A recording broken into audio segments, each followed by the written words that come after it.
Most people do not fail at compounding because they picked the wrong fund. They fail because the beginning insults them. That is the truth. Nobody likes to say plainly. Compounding is sold as if it were a beautiful force that rewards patience with elegance. In real life, the early years often feel ugly. You save every month. You skip things you could have bought. You tell yourself you are building a future. Then you open the account and see a number that does not look worthy of the discipline it required. That is where the emotional damage begins. The account is higher, yes, but not high enough to satisfy the imagination that started the journey. And because it is not high enough, a person starts asking poison questions. Is this even worth it? Am I too late? Is everyone else secretly using some faster method? Would I be better off taking more risk? Should I just pull this out and use it for something real? That is the stage where most people do the stupid thing. Not at the very beginning. The very beginning still has excitement. They do the stupid thing after a few years, when their discipline has built enough to make the account emotionally important, but not enough to make the account emotional. That is the dead zone. If you understand the dead zone, you understand more about wealth than a great many people who sound sophisticated on the internet. I once knew a young woman who had done nearly everything right. She was not wealthy. She was not poor. She earned a respectable income and lived on less than she made. She invested every month, even in months when it would have been easier not to. She did not behave like a gambler. She behaved like a builder. After years of doing this, she looked at the balance and felt almost offended. That was the exact word she used. Offended. She had expected that the relationship between discipline and visible reward would feel more generous by then. Instead, the account still looked, in her words, like a pile of effort that had not yet learned how to fight for her. That sentence stayed with me. A pile of effort that had not yet learned how to fight for her. That is what most early portfolios are. They are not useless. They are not broken. They are simply too small, too young, and too underfed by time to behave in the dramatic way the human mind wants them to behave. That is why so many people abandon the process right before it becomes interesting. They think the machine is not working. It is just working underground. I have spent a lifetime watching people misunderstand long-term wealth because they judge it using short-term emotions. The older I get, the more convinced I become that financial success belongs less to the brilliant and more to the temperamentally patient. Not patient in the vague moral way people preach. Patient in the structural sense. Patient enough to understand what phase they are in. Patient enough not to ask the early years to feel like the late years. Patient enough to stay with a sound machine while it still looks unimpressive. If I had to explain to an ordinary investor why compounding feels dead at first and then seems to wake up later, I would use a very simple framework. 7 years, 5 engines, 3 emotional tests, 1 annual increase, not as a slogan, as a practical map. Because once you understand these 4 pieces, the whole journey feels less mysterious and far less insulting. Let me begin with the first piece, 7 years. 7 years is not a magical number in a mystical sense. It is a useful number in a behavioral and historical sense. It is long enough to start smoothing the ugliness of market cycles and short enough to remain practical to the human mind. In less than 7 years, a person can still be unlucky in a very normal way. He can begin investing near a market peak. He can pass through a bad year, a correction, a recovery that takes longer than expected, a rate shock, or an inflationary stretch that flattens the emotional reward of the process. Short windows are controlled too heavily by the moods of the cycle. That is why so many people misjudge the whole enterprise. They are trying to measure a long-distance machine using the psychology of a weekend trade. That will almost always end badly. When you stretch the horizon, the noise loses some of its authority.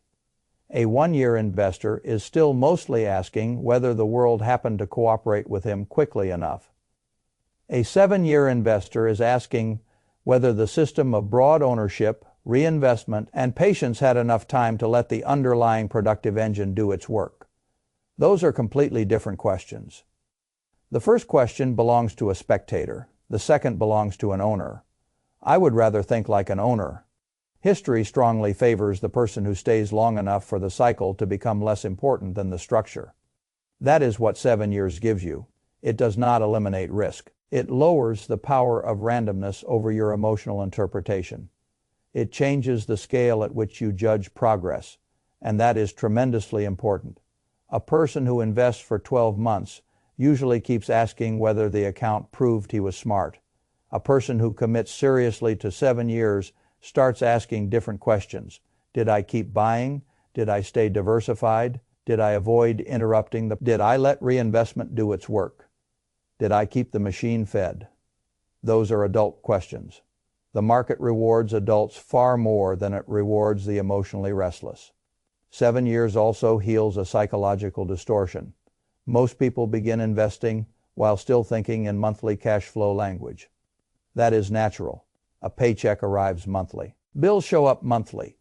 Rent, groceries, insurance, credit card payments, all of life seems to move in monthly form.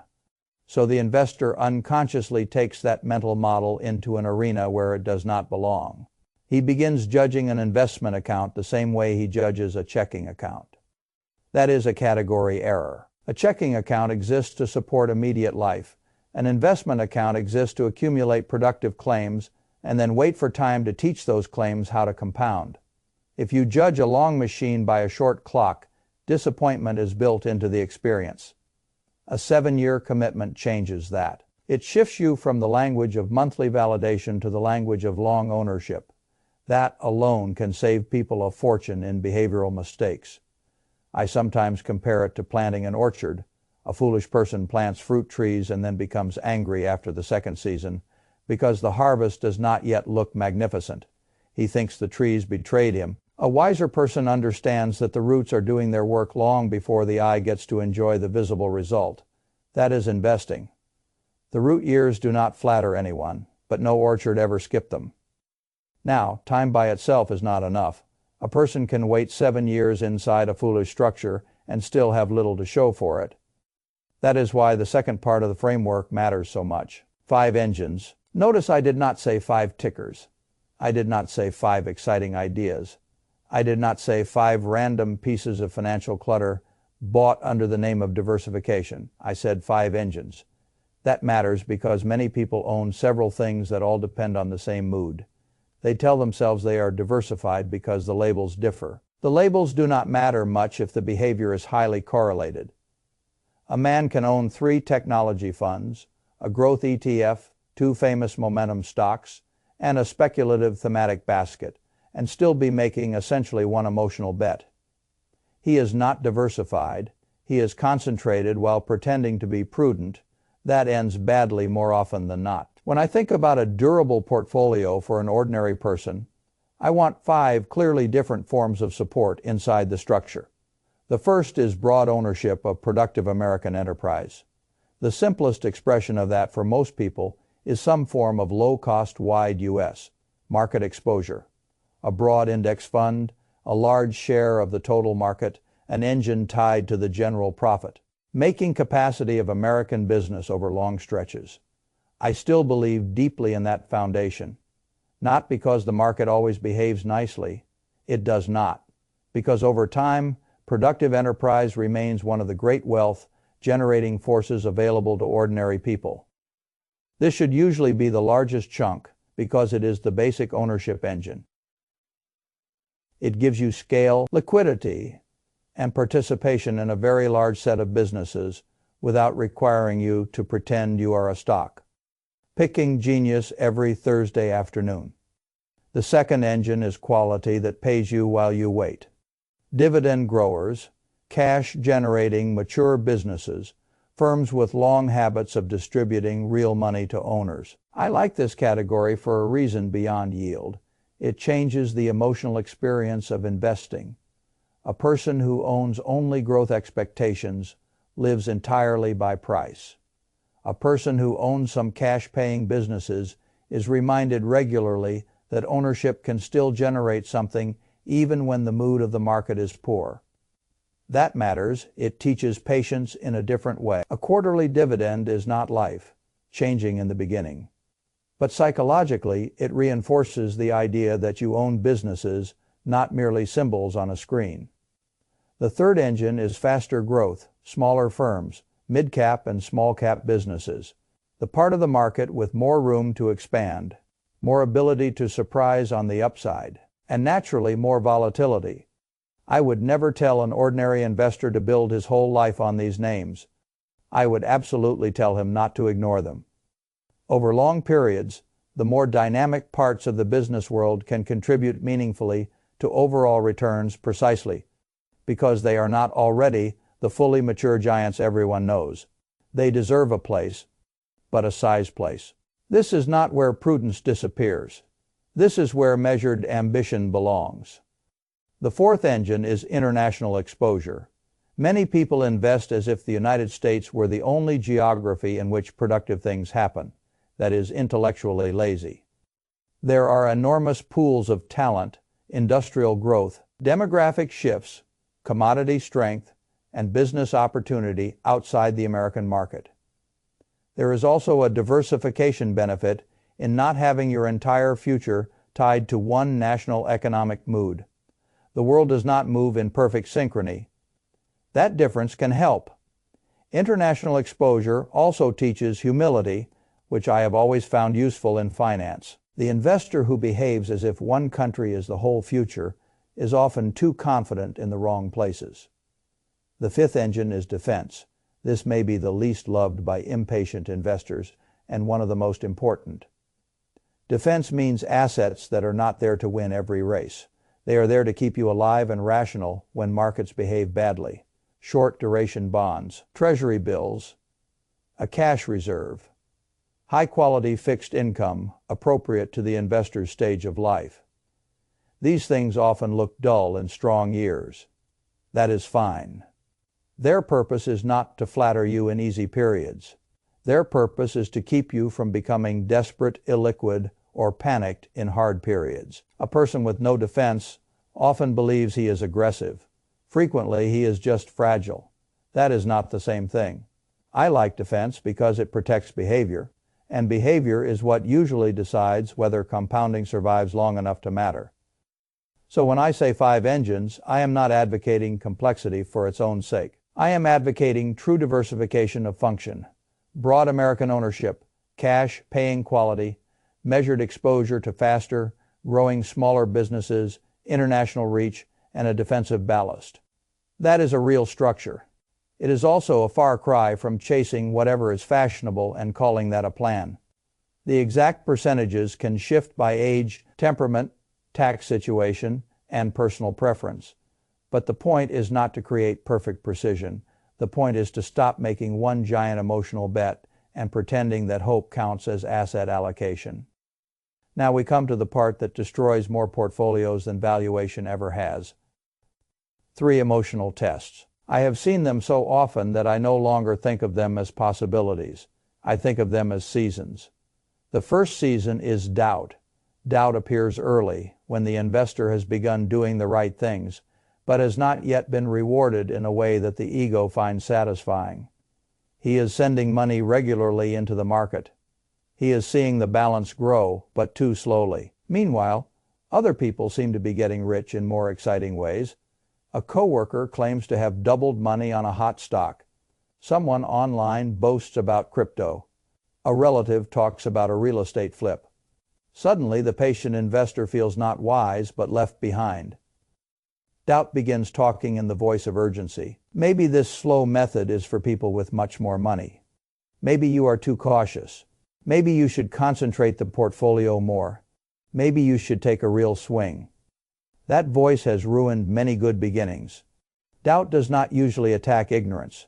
It attacks discipline before discipline becomes visibly rewarding. If a person yields to doubt, he often abandons the very structure that would have saved him. He starts over in a new game, usually a louder one and usually a worse one. The second emotional season is frustration. Frustration is different from doubt. Doubt questions the method. Frustration resents the pace. This usually arrives a little later, when the account has become large enough to feel important, but not yet large enough to feel transformative. Now the investor looks at the balance and thinks about what else that money could do. He could buy a car. He could travel. He could fund a lifestyle upgrade. He could chase a private deal. He could use it for something tangible, something that gives visible emotional payoff right now. This is where many people interrupt compounding for a deeply ordinary reason. They are tired of waiting to feel progress. So they cash in the seed because fruit would be more emotionally satisfying. That is a disaster in slow motion. The money was finally becoming meaningful. The base was finally warming up. The machine was finally strong enough that future years would begin looking different from past years. And right there, the investor treats frustration as wisdom and raids the system. I have seen this happen with down payments, new vehicles, lifestyle expansions, and speculative opportunities dressed up as common sense. The pattern is always the same. The person tells himself he can always restart later. Later is usually more expensive than he imagines. The third season is panic. This is the ugliest one because it feels righteous. When markets fall hard, fear suddenly puts on the clothes of prudence. The investor says he is not panicking, he is being careful. He says he is not abandoning the plan. He is protecting what is left. He says this crash is different. He says no one could have seen this. He says he will get back in once things are calmer. The market has extracted fortunes from people using exactly those sentences. Panic is dangerous because it sounds like intelligence at the precise moment. Intelligence is hardest to maintain. I do not need to tell you that markets fall. You know they do. The real issue is that a person who has not prepared emotionally for the fall will behave as though the fall were proof that his entire philosophy was naive. That is the trap. Every major decline feels exceptional while you are inside it. That is why history matters so much. History teaches that drawdowns are not a violation of the process. They are part of the price of admission. You do not need to enjoy them. You need to survive them. And survival comes not from brilliance, but from preparation. How do you survive doubt, frustration, and panic? Not with speeches, with rules. First, do not stare at the account all the time. Frequent inspection is one of the most underrated sources of investor misery. A long-term portfolio is not a houseplant that grows faster, because you keep checking whether it has changed. Constant viewing invites constant judgment. Constant judgment invites constant emotion. Constant emotion invites bad decisions. Quarterly is plenty for many people. For some, once or twice a year is enough. Anything more frequent should be justified by something stronger than nervous curiosity. Second, automate contributions. The less often your future depends on your mood, the better. Automation is one of the great gifts available to ordinary investors because it turns the right behavior into the default behavior. You buy when markets are high. You buy when markets are low. You buy when the news is cheerful. You buy when the news is frightening. That is exactly what you want. The crowd buys confidence and sells fear. Automation helps you do the opposite without asking for courage each month. Third, track more than balance. In the early years, balance is a cruel scoreboard. Track shares accumulated. Track contribution streaks. Track the percentage of income now directed to ownership. Track how many months the machine has been fed without interruption. Those things matter. They are evidence. Evidence supports identity. Identity supports behavior. If a person begins to see himself as someone who reliably builds ownership, he is much less likely to sabotage himself during emotionally ugly stretches. Fourth, study history until you respect it. Every crash feels unprecedented. If you only live through one, a person who has read enough knows better. He knows that bubbles happen, panics happen, recessions happen, drawdowns happen, and recoveries happen. He does not know the exact date of the next event. He does not need to. He knows enough to stop acting like every ugly stretch is the end of the story. That knowledge alone can save extraordinary amounts of money. Now we come to the final piece, one annual increase. This is where the whole framework stops being merely safe and starts becoming powerful. The average person severely underestimates the value of gradually increasing contributions. He imagines that the original monthly amount is the plan and that the future must do the rest. That is lazy thinking. Life changes, income rises, debts vanish, skills improve, raises happen. The question is whether any of that extra capacity gets redirected toward ownership or whether it all gets absorbed by lifestyle.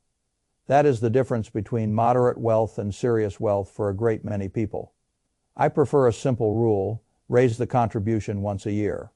Not with drama, not by trying to impress anyone, by a small, consistent percentage that barely bruises present comfort and radically alters future mathematics. 5% is a wonderful example. A person investing $300 a month raises it to $315 the next year, then roughly $330 the year after that. Then a little more again. No one notices, no one applauds. But decades later, the difference is immense. That is my favorite kind of decision. Easy enough now that you are willing to do it. Powerful enough later that you are grateful you did. This works because contributions are not just money. They are fuel delivered at different points in time. A dollar invested early receives more years of assistance. A contribution schedule that rises with your capacity means the engine does not stay frozen while your life evolves. That is sensible. It mirrors reality. Static contributions belong to static lives. Most lives are not static. So why would the ownership plan remain frozen while everything else moves? There is also a psychological advantage here. An annual increase teaches you to think of investing not as a fixed burden but as a living claim on your improving life. When income rises and nothing changes in the contribution rate, the future has been forgotten. When income rises and the contribution rises with it, the future stays in line at the front of the system. That is exactly where I want it. People often ask me why a small increase matters so much, because compounding rewards both consistency and escalation. Consistency builds the base. Escalation feeds the base more aggressively as the years pass. The combination is enormously potent. A flat $300 a month can build something worthwhile over decades. A contribution that rises a little every year can build something of a completely different magnitude. The investor may not feel the extra $15 or $20 much in the present. His 60-year-old self will feel it profoundly. That is the essence of intelligent compounding. Do not ask whether the move feels dramatic now. Ask whether the move materially changes later outcomes at an acceptable present cost. If the answer is yes, make the move. I also want to say something about what the real turning point feels like, because people misunderstand it. They imagine a day when the account suddenly explodes in a way no one could miss. Sometimes the change is quieter. The first major turning point is when the annual growth from the portfolio begins to feel like a serious contributor rather than decorative noise. The second is when the portfolio's growth in a strong year rivals what you yourself managed to contribute. The third is when the portfolio is plainly doing more work than you are. Those are serious moments. The person who reaches them realizes something profound. Capital has become a partner. Up to that point, he was dragging the machine. Now the machine is finally pulling with him. That shift changes motivation. A person who has felt capital truly help is much less likely to raid the account for temporary relief or abandon the strategy for emotional excitement. He knows what he would be interrupting. I remember a man who invested quietly for years and finally had a year in which his account's gain exceeded his own annual contribution. He did not celebrate with champagne. He sat there in silence for a while because something had clicked. For the first time, he understood in his bones that the machine was no longer mostly a storage facility for discipline. It had become productive. That is the moment so many people need to stay alive long enough to witness. And once witnessed, it changes how the whole journey feels. This is why I do not admire fast money culture. It trains people to demand stimulation from the wrong phase of the process. It teaches them to expect financial activity to feel exciting early and often. That is childish. The strongest compounding almost always begins in a period that feels visually underwhelming and emotionally unfair. That is not a defect. It is part of the reason the rewards remain available. If the beginning felt thrilling, everybody would stay. They do not. They get bored, they get doubtful, they get frustrated, they panic. The boredom is a filter, the frustration is a filter, the crash is a filter, the flatness is a filter. The person who makes it through these filters is not necessarily more intelligent than the crowd. Often he is simply less needy for immediate proof. That is an extraordinary financial advantage. If I were advising an ordinary investor right now, especially one who feels discouraged because the first 5 or 6 years did not look dramatic enough, I would say this: stop asking the account to flatter you. Its job is not to flatter you. Its job is to convert time, ownership, reinvestment, and increasing fuel into future strength. Commit to a horizon that means something. 7 years is a fine mental contract. Build real diversification with 5 genuinely different engines, not 5 labels for the same emotional bet. Assume in advance that doubt will come, frustration will come, panic will come, and that your job is not to avoid those feelings, but to avoid obeying them. Raise the contribution annually so the machine keeps receiving more fuel as your life expands, and measure progress with adult eyes. In the early years, you are building the roots.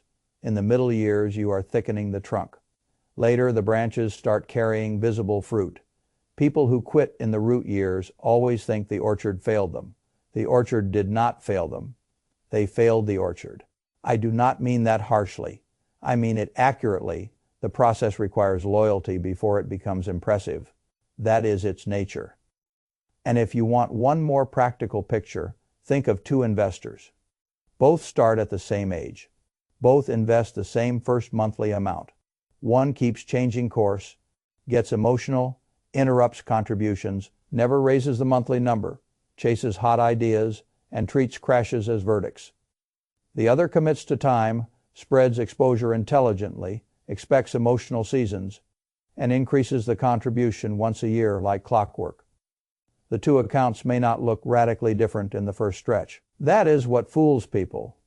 The big divergence often comes later when the base is finally large enough and one account has both more capital and better behavior supporting it. From the outside, the difference can look like luck. It is not luck. It is structure surviving longer than emotion. I trust structure far more than I trust emotion. That has served me well.